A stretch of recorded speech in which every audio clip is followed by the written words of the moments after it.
The Joint Military Task Force, Operation Enduring Peace, JTF OPEP, has made a significant breakthrough in Plateau State, capturing a notorious gunrunner and recovering a wide array of weapons in a successful raid. This operation, which took place on November 14, 2025, was carried out at the Jebu-Bassa bypass checkpoint in Bassa local government area. The suspect, identified as Ishaya Musa, was apprehended during a routine military patrol. With the seizure of several high-powered firearms and ammunition, this operation serves as a major victory for the military in its ongoing fight against the illicit arms trade in Nigeria.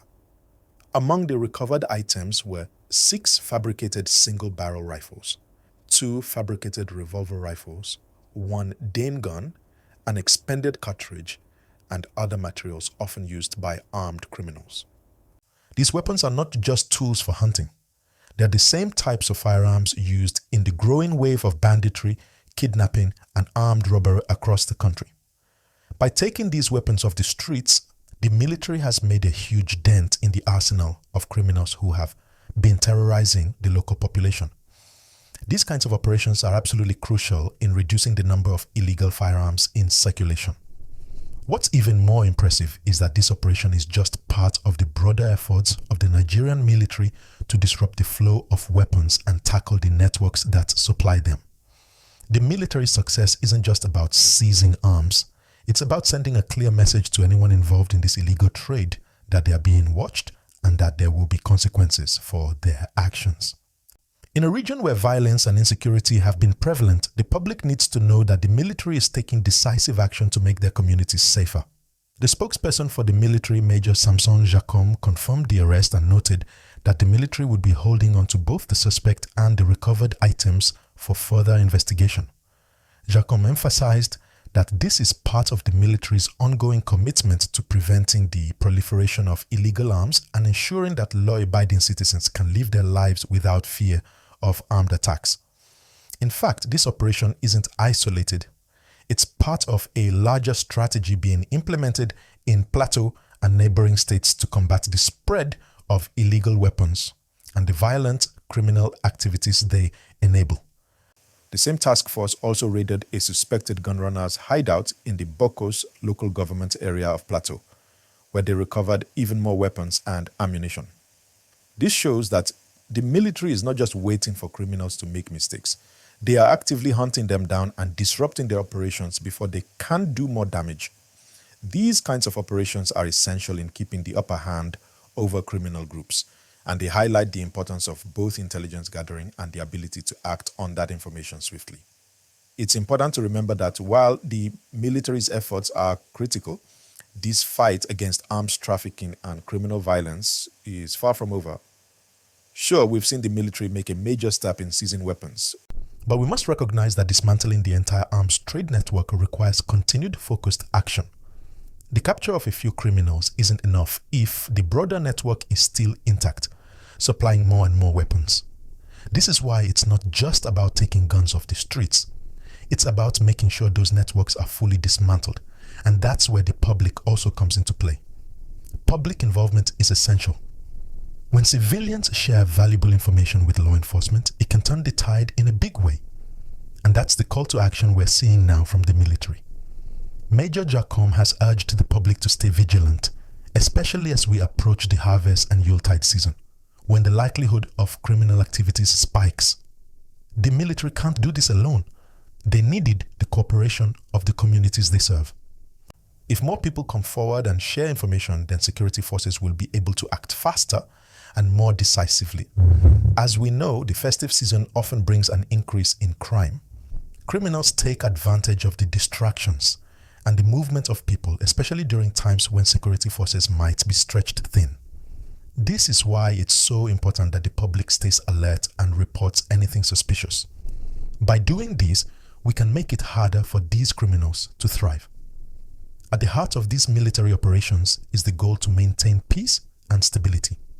The people of Plateau, particularly those who have lived through the terror of armed robbery, kidnapping, and constant fear, need to feel that their safety matters.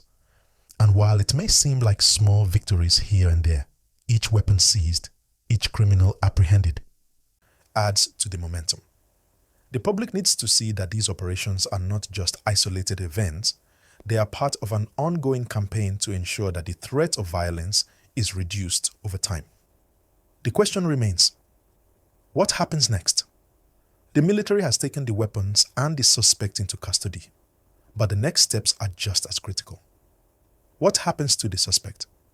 Will they be charged and brought to trial, or will they simply disappear into the system? We all know that justice doesn't stop at the point of capture. If we really want to break the cycle of violence and arms trafficking, we need to see real consequences for these criminals.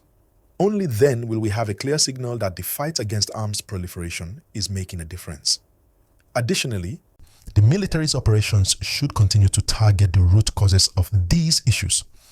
While taking out armed groups is important, we cannot ignore the socio-economic factors that drive people to crime in the first place.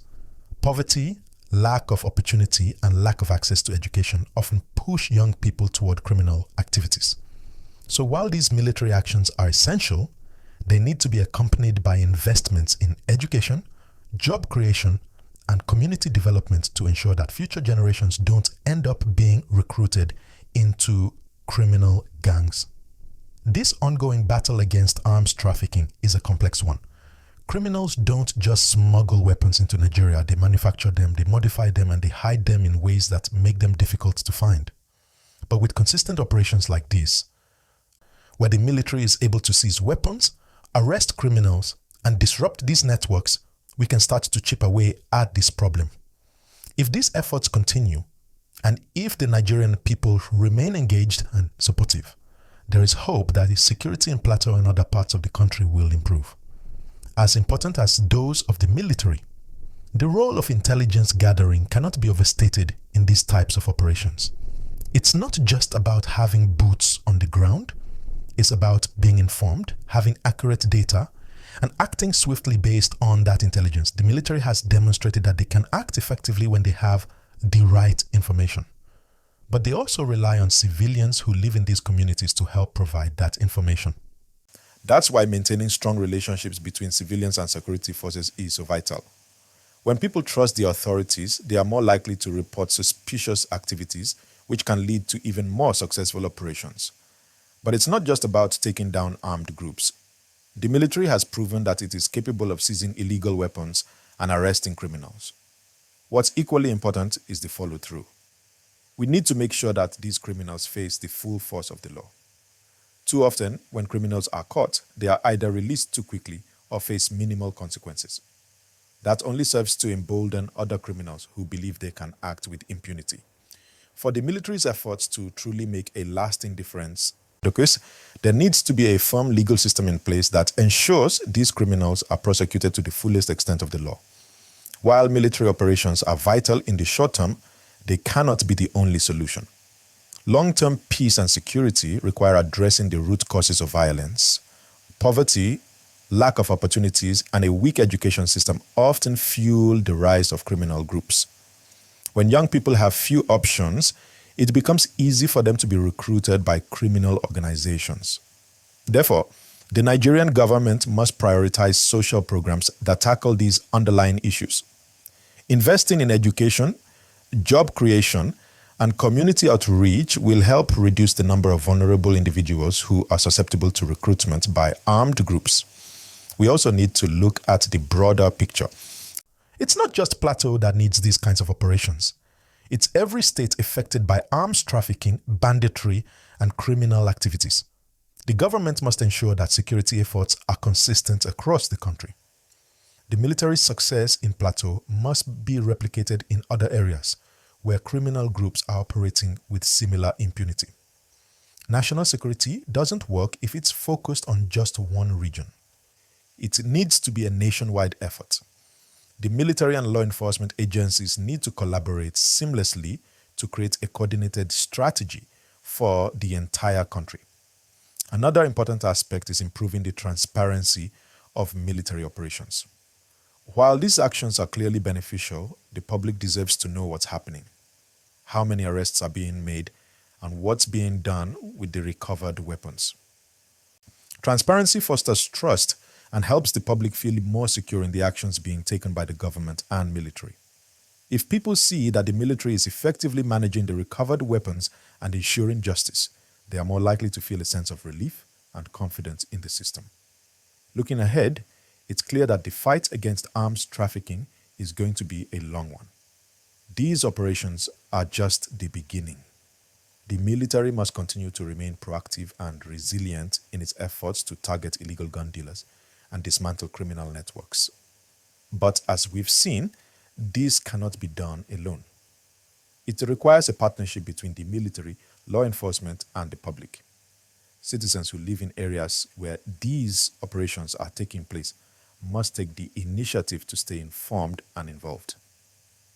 And it's not just about security operations. There needs to be a broader approach to creating stability in these regions. Local governments must work together with national authorities to ensure that services like healthcare, education, and infrastructure are in place. These are the pillars of a strong, secure society. When people have access to basic services, they are less likely to resort to crime as a way to survive. The Nigerian military has made strides in securing the country, but this fight is not just about taking down criminals. It's about building a future where everyone, regardless of where they live, has the opportunity to thrive without living in fear. It's about creating a society where the rule of law is respected and where individuals know that their safety is paramount. As we move forward, it's clear that the fight against arms trafficking and violence is a long one.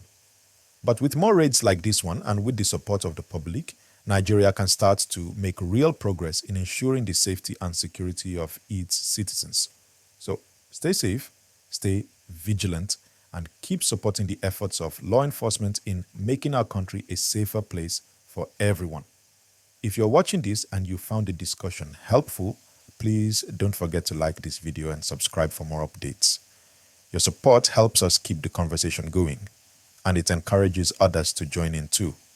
We need to work together to fight this battle and ensure a better future for everyone.